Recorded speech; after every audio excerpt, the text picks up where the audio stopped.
At-Tuqo, meraih takwa dengan ilmu. Mempersembahkan kisah berfaedah untuk Ananda di rumah.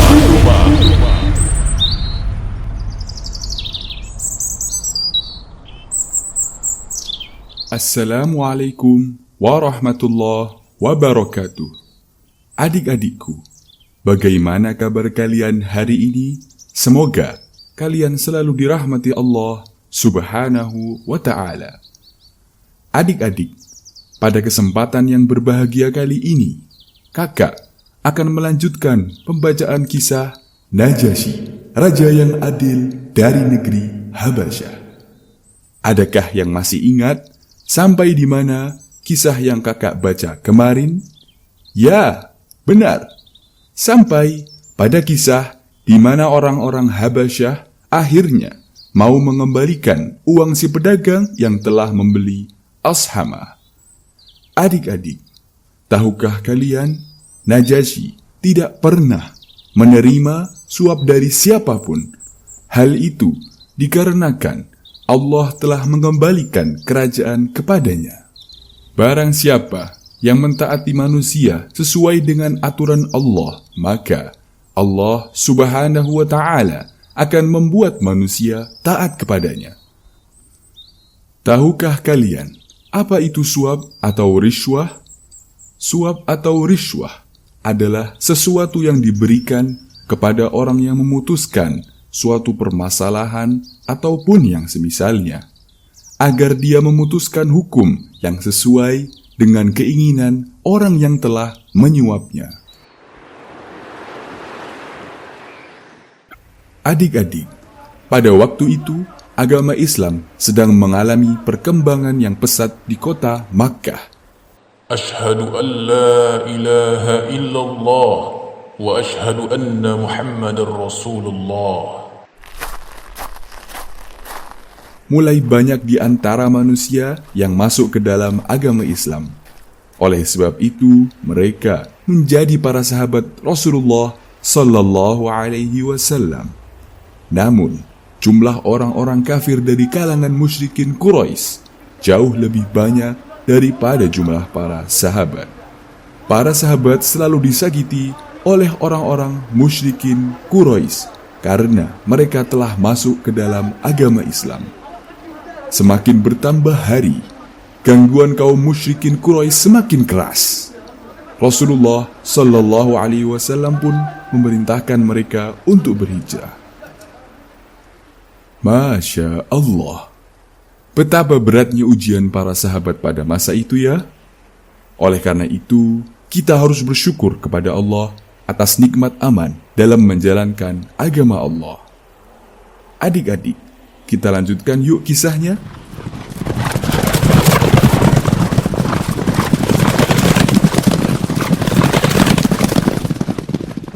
Akhirnya, sebagian sahabat pun berhijrah ke negeri Habasyah untuk menyelamatkan agama dan keimanan mereka. Negeri Habasyah adalah negeri yang dipimpin oleh seorang raja yang adil. Raja tersebut bernama Ashamah.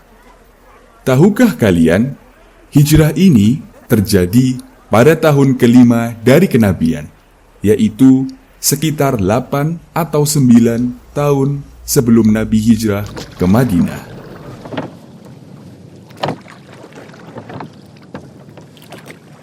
Para sahabat menyeberang dari negeri Makkah ke negeri Habasyah menggunakan perahu. Setibanya para sahabat di negeri Habasyah, Raja Ashamah pun menyambut dan memuliakan para sahabat yang berhijrah kepadanya. Mereka pun tinggal di sana, bergaul dengan baik bersama penduduk negeri itu, dan dapat menjalankan agama Islam dengan aman. Lebih dari itu, mereka tidak khawatir akan dizalimi oleh siapapun.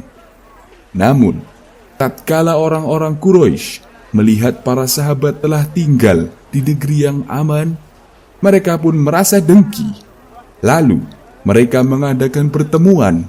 Mereka bermusyawarah untuk mengirim utusan ke hadapan Najasyi.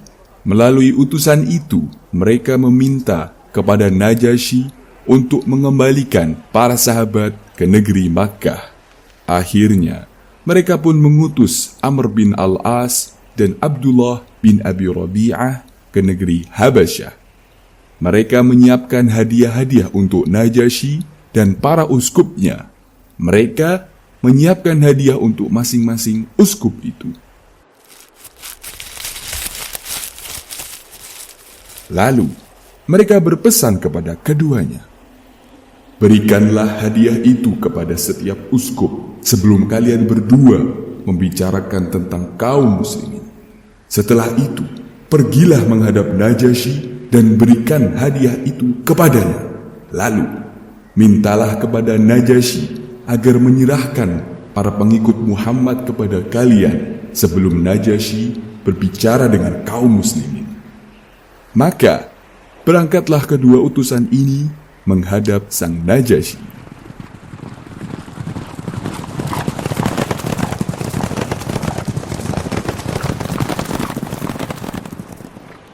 Adik-adikku yang semoga dirahmati Allah, kemudian keduanya memberikan suap berupa hadiah kepada para uskup.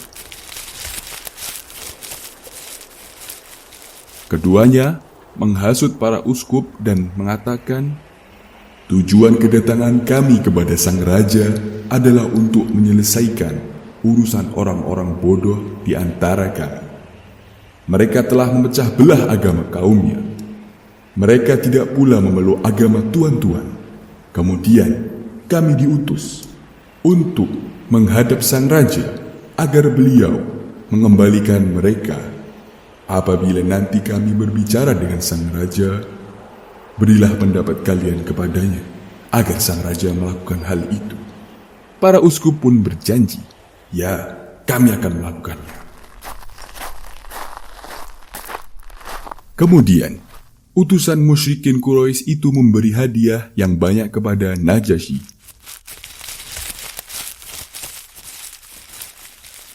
Sang Najasyi pun menerima hadiah-hadiah tersebut. Sang Najasyi sangat suka dengan hadiah berupa kulit dari Makkah.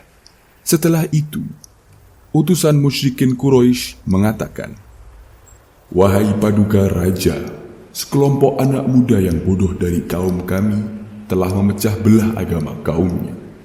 Mereka tidak pula memeluk agama Tuhan. Mereka menganut agama baru yang tidak kami kenal. Oleh karena itu, kami diutus menghadap Tuhan untuk memohon agar Tuhan mengembalikan anak-anak muda itu. Mereka tidak akan masuk ke dalam agama Tuhan.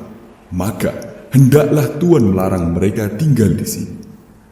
Para uskup pun juga mengusulkan seperti permintaan keduanya, agar sang raja mau mengembalikan para sahabat itu kepada kaum musyrikin Quraisy. Mendengar hal itu, sang Najasyi pun marah seraya berkata, "Tidak, demi Allah, aku tidak akan mengembalikan orang-orang ini kepada kaum mereka sebelum aku memanggil dan menanyai mereka tentang permasalahan ini. Mereka adalah kaum yang berlindung di negeriku dan memilih bertetangga denganku. Jika mereka seperti yang dikatakan kaumnya, aku akan mengembalikan mereka. Namun, jika tidak demikian, aku tidak akan menyerahkan mereka dan aku tidak akan mencampuri urusan mereka dengan kaumnya." Kemudian, sang Najasyi mengirim utusan kepada para sahabat yang hijrah ke Habasyah untuk mengumpulkan mereka. Padahal, Amr bin Al-As dan Abdullah bin Abi Rabi'ah sangat benci jika mendengar ucapan kaum muslimin. Ketika utusan Najasyi datang, para sahabat berkumpul dan berbincang-bincang. "Apa yang akan kalian katakan?" Mereka mengatakan, "Apa yang akan kita katakan? Demi Allah, kita hanya akan mengatakan apa yang telah kita ketahui, apa yang kita pegang, dan apa yang dibawa oleh Nabi Muhammad sallallahu alaihi wasallam, apapun yang akan terjadi setelah ini." Adik-adik, kira-kira apa yang akan terjadi ketika kaum muslimin berbicara di hadapan Najasyi dan yang lainnya? Penasaran bukan? Insya Allah, kakak akan melanjutkan kisah ini pada kesempatan berikutnya. Mari ikuti terus kisah selanjutnya di channel Telegram At-Tuqo. Semoga Allah senantiasa menjaga kita semua. Barakallahu fikum. Wassalamualaikum warahmatullahi wabarakatuh. At-Tuqo, meraih takwa dengan ilmu.